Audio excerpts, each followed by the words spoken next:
Giêsu bên in thôi ta mô tí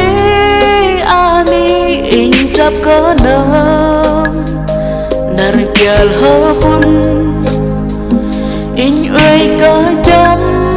anar ble pamanta Giêsu ơi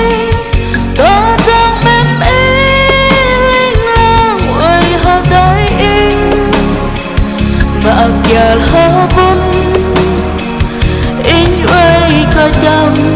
làm tơ trong mem y mang nar Giêsu y về lăng in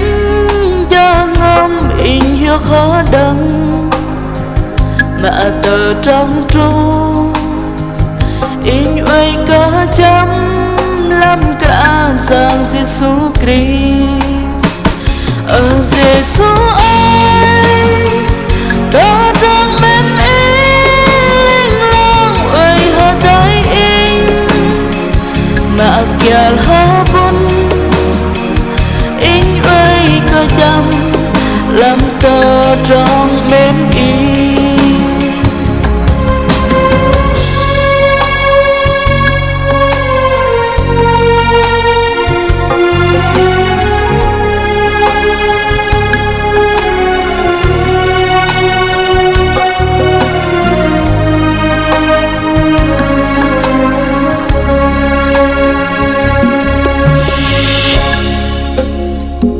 giờ ngầm in hiu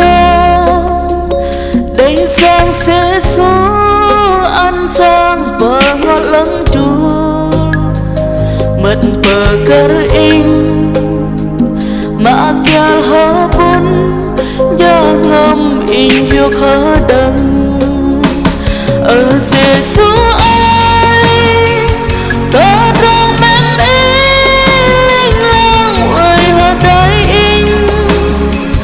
mà kial hơ bun in uy có chấm làm tơ trong mem y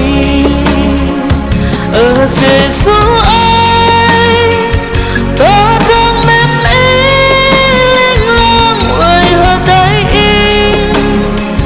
mà kial hơ